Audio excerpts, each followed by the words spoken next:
Bonjour, bienvenue dans cette nouvelle vidéo. Aujourd'hui, je termine la série de 3 vidéos que j'ai faites cette semaine sur finalement le futur de la profession d'avocat, sur comment est-ce que l'intelligence artificielle va nous impacter, etc.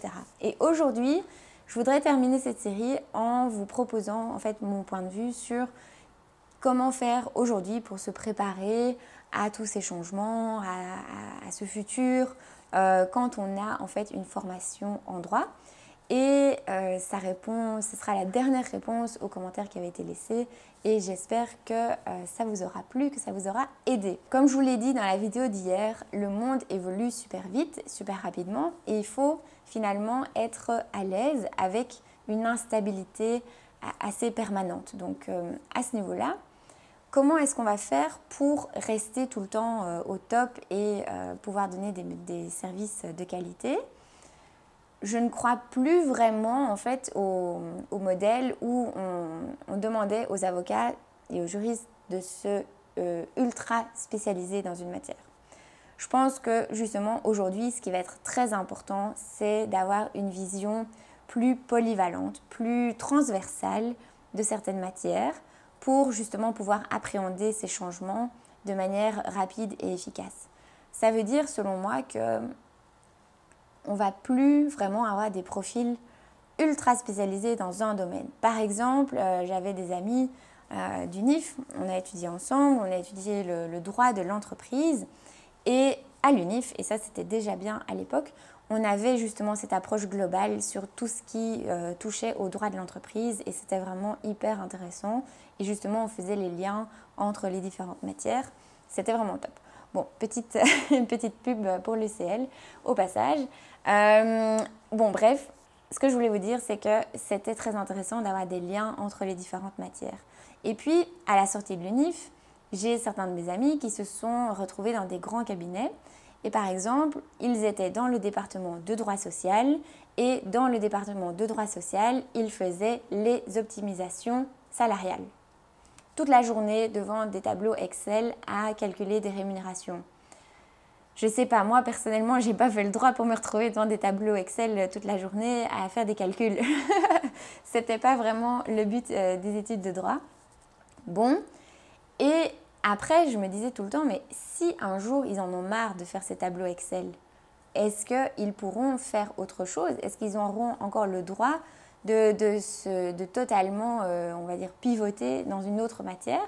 Ou est-ce que finalement, ils vont rester cantonnés à ça des années et finalement être tellement experts dans ce domaine bien précis qu'ils deviendront la référence dans ce domaine ultra précis, mais d'un autre côté, ils feront du coup plus que ça.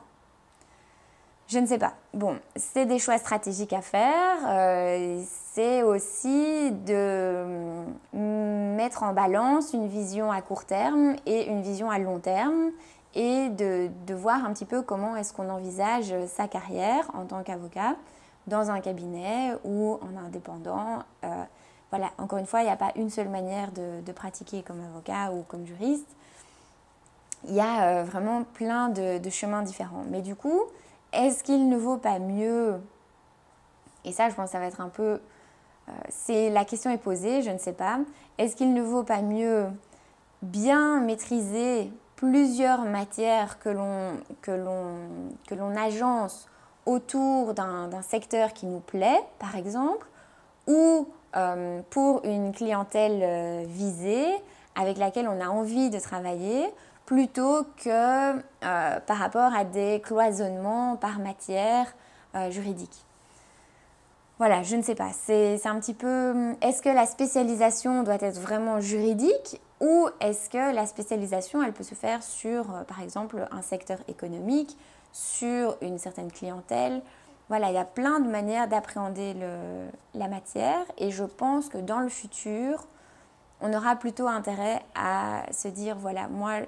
Déjà aussi, avant toutes les autres considérations, désolée la vidéo elle va pas être très structurée, mais déjà avant toute autre chose, le plus important, mais vraiment le plus important, la chose essentielle, c'est de vous dire qu'est-ce que moi j'aime faire, qu'est-ce que moi j'adore, quelles sont les matières qui m'attirent, et aussi si vous avez la possibilité de confronter vos croyances de ce que vous aimez à l'UNIF avec la réalité du terrain pour voir un petit peu si en pratique ce que vous aimez à l'UNIF vous plaît toujours en tant que travail, parce que là il peut aussi y avoir d'énormes décalages.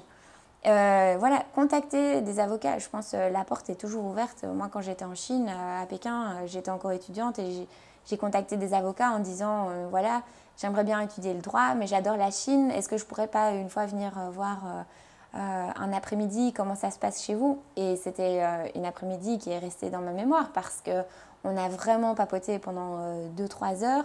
Et maintenant, je me rends compte, je me dis, voilà, c'est des partenaires dans le cabinet, ils ont pris 2-3 heures pour discuter avec moi, mais ils l'ont fait avec ouverture et bienveillance. Et je pense qu'il y a plein d'avocats qui seraient super partants pour vous ouvrir les portes de leur cabinet si vous montrez que vous êtes motivé et que vous avez envie de découvrir justement comment ça se passe en pratique. Bon, en tout cas, moi, j'ai aucun souci à ouvrir la porte du cabinet pour que vous veniez voir un petit peu. Mais bon, voilà, après, moi, mon quotidien n'est pas vraiment représentatif du quotidien de beaucoup d'avocats. Donc voilà. Mais bon, tout ça pour vous dire, regardez d'abord ce que vous aimez comme matière à l'UNIF et puis essayez de confronter ça avec la réalité du terrain et essayez aussi de confronter ça à plusieurs réalités différentes sur le terrain parce qu'il n'y a pas, comme je le dis souvent, il n'y a pas qu'une seule manière d'être avocat, il y en a plein. Et donc, quand vous savez ça, après, dites-vous aussi comment est-ce que vous aimeriez être avocat plus tard. Dites-vous, ouais, moi, j'adorerais travailler pour tel et tel type de client, ou moi, j'adorerais faire telle et telle matière, ou moi, j'ai une passion pour tel domaine et ce serait trop top si je pouvais avoir mon job en lien avec ce domaine-là. J'en sais rien, il y a mille et une choses possibles. J'ai des amis, ils sont avocats et DJ. Bon, d'ailleurs, petit coucou si vous regardez la vidéo. J'ai des amis qui sont dans ce milieu-là. Bon, de pouvoir allier la pratique juridique avec une passion, avec des centres d'intérêt qu'on a, avec quelque chose qui nous fait vibrer au quotidien, c'est ça la clé d'abord. C'est ça que vous devez regarder. Parce que, je le dis aussi toujours, mais quelqu'un qui fait quelque chose qu'il aime et qui le fait avec passion, il va le faire 1000 fois mieux que quelqu'un qui le fait juste parce que c'est son job. Comme je disais hier dans la vidéo, si vous avez comme client une star de Snapchat et qu'en fait vous adorez aussi le web marketing, les réseaux sociaux, vous avez des pages, vous avez créé des sites web avec des potes, enfin voilà, et que vous êtes tout le temps dans cet univers-là, ben, vos clients rêvés, ils vont être en lien avec vos passions. Si vous êtes un inconditionnel d'Instagram et que vous êtes tout le temps dessus, et qu'en fait, vous aimez bien aussi la propriété intellectuelle, bah, il y a peut-être des choses à faire il y a des ponts à faire entre vos domaines de prédilection juridique et vos intérêts dans la vie quotidienne. Ou rien à voir, mais vous adorez le sport et vous faites du tennis tous les week-ends et vous êtes à fond dedans, vous faites même des championnats ou... Enfin voilà, j'en sais rien, je n'aime pas du tout de tennis, mais vous adorez le sport. Pourquoi ne pas faire bah, voilà, du droit pour les sportifs? Du droit pour, je sais pas, les Jeux Olympiques, et j'en sais rien moi, il y a plein de possibilités. Mais rattachez vos matières de prédilection avec des choses qui vous intéressent dans la vie. Ça va être beaucoup plus facile que d'essayer de trouver l'opportunité avec la prochaine matière, super tendance. Il y a un moment, c'était « Ah, il faut absolument faire de la propriété intellectuelle ». Il y a un autre moment, c'était « Ah, il faut absolument faire du droit des nouvelles technologies ». Bon. Demain, ce sera « Ah, il faut faire du droit des robots ». Et après-demain, ce sera « Il faut faire du droit de la conquête spatiale ». J'en sais rien. Mais faites quelque chose qui vous intéresse. C'est pas parce que demain, il va y avoir de l'intelligence artificielle que tous les autres domaines du droit vont disparaître. Il faudra toujours des personnes qui font du droit familial. Il y aura toujours des personnes qui feront du droit immobilier. Il y a plein de choses qui ne vont pas disparaître comme ça du jour au lendemain non plus. Et rien ne vous empêche aussi, vous, en tant que personne intéressée par ce domaine-là, disons par exemple que vous faites du droit immobilier et que justement il y a des évolutions technologiques qui s'implantent dans ce secteur immobilier. Comme vous vous intéressez à ce secteur, vous serez toujours informé des tendances. Donc, vous pourrez aussi facilement faire évoluer votre pratique en fonction de ces nouveautés, en fonction de ces évolutions dans ce secteur. Si vous faites du droit immobilier parce que voilà, il y avait une place un jour dans un cabinet, vous êtes rentré dans le département et vous avez commencé à faire des transactions immobilières, bon, mais que ça ne vous passionne pas plus que ça.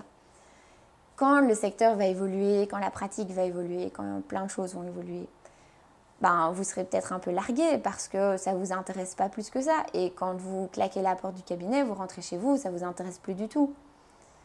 L'approche, ce n'est pas la même chose. Ce ne sera pas du tout la même chose. Et les clients, ils savent ça. Les clients, ils voient ça. Et les clients, aujourd'hui, ils sont informés. Ils ont énormément d'informations à leur disposition et ils vont aussi vous challenger sur vos connaissances du secteur. Voilà, donc tout ça pour vous dire quoi? Est-ce qu'il faut être expert ultra spécialisé dans un petit domaine ou est-ce qu'il vaut mieux être plus polyvalent? Bah voilà, il n'y a pas de réponse, c'est à vous de décider ça.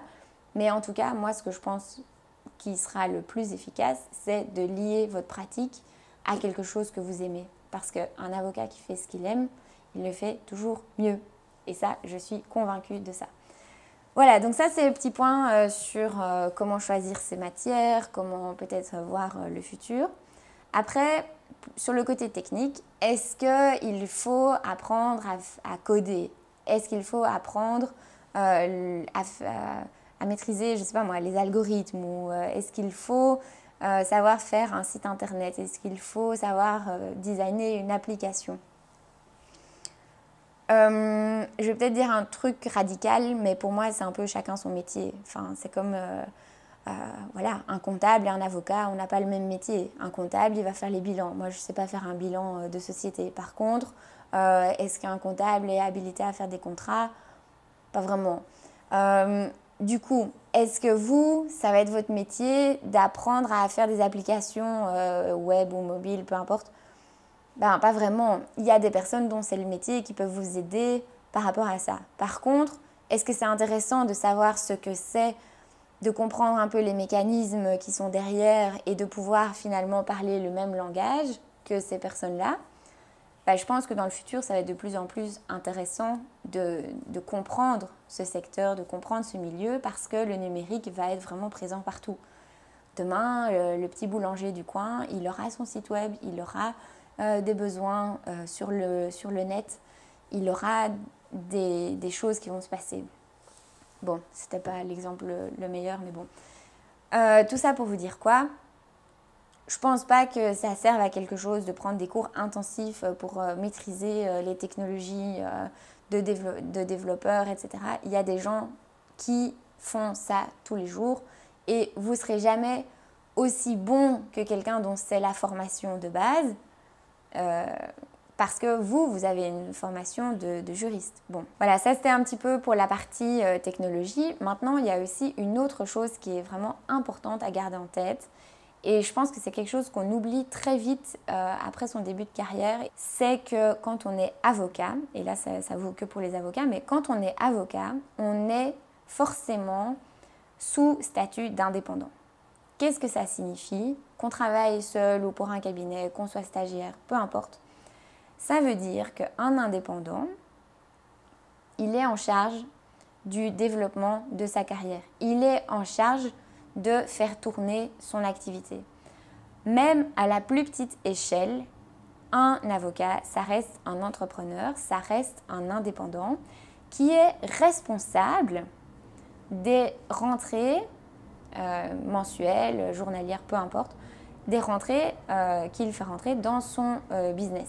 Voilà. Donc, je pense que dans le monde vers lequel on va, et ça c'est au-delà des avocats, on va vers un monde où les gens seront de plus en plus freelance, comme on dit, et les gens vont de plus en plus travailler justement indépendamment et en réseau. Nous, en tant qu'avocats, on a déjà ce statut, mais je pense que dans le futur, ce sera d'autant plus important de garder ça en tête. Et c'est tous les jours à vous poser la question de savoir quels sont les meilleurs choix que vous faites, quel est l'impact des décisions que vous prenez à court terme sur le développement de votre carrière sur le long terme. Voilà, je ne sais pas vous dire plus que ça. C'est vraiment des questions ultra personnelles. C'est des questions qui vont apporter des réponses différentes pour chacun. Mais ce sont des questions à avoir en tête. De garder en tête que vous êtes indépendant, ça va vous permettre de rester ouvert à d'autres compétences que vous allez devoir acquérir et pas seulement vous cantonner à vos compétences juridiques.